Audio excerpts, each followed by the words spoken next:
नमस्कार। प्रभाव साक्षी news network और आप सभी का स्वागत है। कांग्रेस आजकल रोज कुछ ऐसी बात प्रचारित करती है जिससे यह संदेश जाए कि लोकतंत्र खतरे में है और विपक्ष के साथ अन्याय हो रहा है। इसके लिए कांग्रेस की ओर से सुबह सुबह ऐसा शोर मचा दिया जाता है जिससे सभी लोगों का ध्यान उधर ही खींचा चला जाता है, लेकिन जब सच सामने आता है तो पता चलता है कि मामला तो कुछ और ही है। ऐसा ही कुछ आज भी हुआ। सुबह सुबह कांग्रेस ने जो दावा किया उसकी पोल थोड़ी देर में ही खुल गई, जिससे कांग्रेस बगले झांकती दिखी।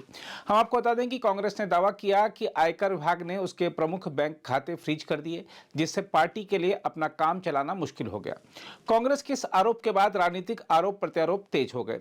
कांग्रेस के कोषाध्यक्ष अजय माकन ने दावा किया था कि लोकसभा चुनाव की घोषणा से कुछ दिनों पहले वर्ष 2018-19 के आयकर रिटर्न को आधार बनाकर पार्टी के कई बैंक खातों को फ्रीज कर दिया गया तथा उससे 210 करोड़ रुपए की रिकवरी की मांग की गई है। माकन ने यह भी कहा था कि पार्टी की युवा इकाई भारतीय युवा कांग्रेस के खातों पर भी रोक लगाई गई है। कांग्रेस ने कहा कि कुल 9 खाते फ्रीज किए गए। माकन ने शुक्रवार सुबह संवाददाताओं से कहा, यह जानकर आप लोगों को आश्चर्य और दुख होगा कि भारत में लोकतंत्र पर पूरी तरह से तालाबंदी कर दी गई है।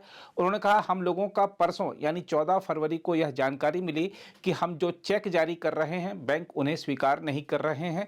जब हम लोगों ने आगे छानबीन की तब पता चला कि देश की मुख्य विपक्षी पार्टी के खाते फ्रीज कर दिए गए हैं।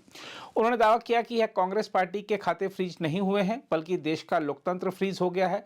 माकन ने सवाल किया, लोकसभा चुनाव का कार्यक्रम घोषित होने में जब सिर्फ 2 हफ्ते रह गए हैं तो ऐसे समय में कांग्रेस के खाते फ्रीज करके सरकार क्या दिखाना चाहती है।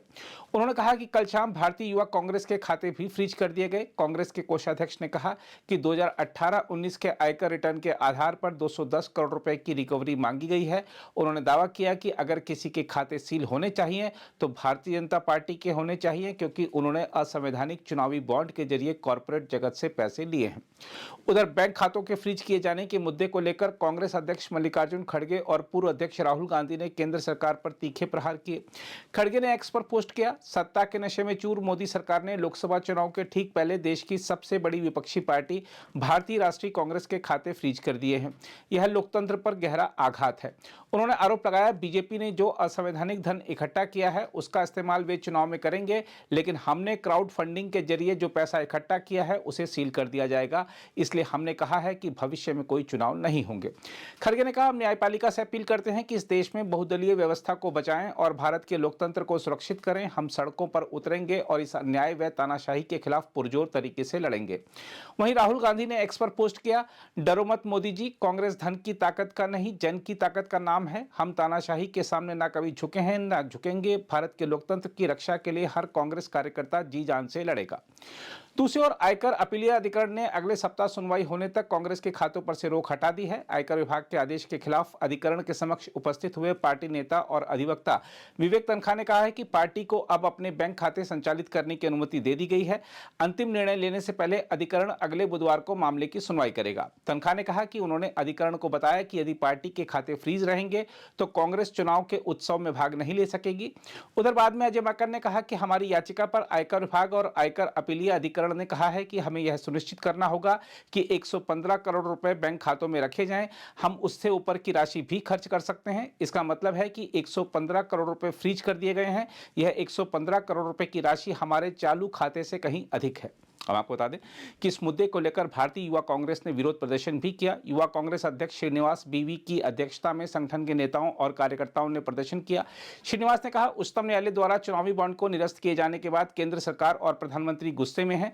इसी वजह से मुख्य विपक्षी पार्टी कांग्रेस और युवा कांग्रेस के बैंक खातों को चुनाव से ठीक पहले सील कर दिया गया।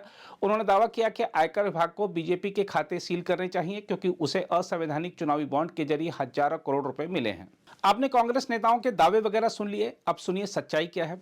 सच्चाई यह है कि कांग्रेस भ्रम फैलाने में मास्टर है। दरअसल पूरा मामला यह है कि कांग्रेस पार्टी पर वर्ष 2018-19 के लिए आयकर की बकाया राशि 135 करोड़ रुपए है। इस 135 करोड़ रुपए में 103 करोड़ रुपए आयकर की मूल राशि है और 32 करोड़ रुपए के लगभग ब्याज राशि शामिल है।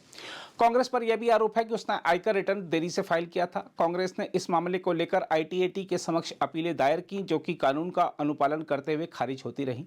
कांग्रेस अब जो आरोप लगा रही है कि उसके खाते फ्रीज कर दिए गए हैं, उसका असली सच यह है कि आयकर विभाग ने कांग्रेस के खातों से 115 करोड़ रुपए निकालकर अपने पैसे की वसूली कर ली है।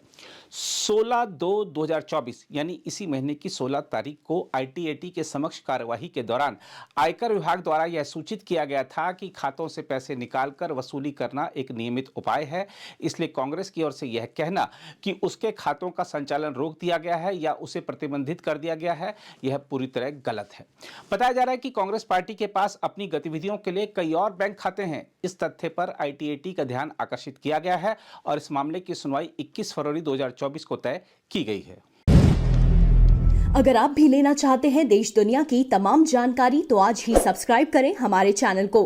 साथ ही नीचे दिए बेल आइकन को जरूर दबाएं ताकि हर अपडेट आप तक पहुंच सके।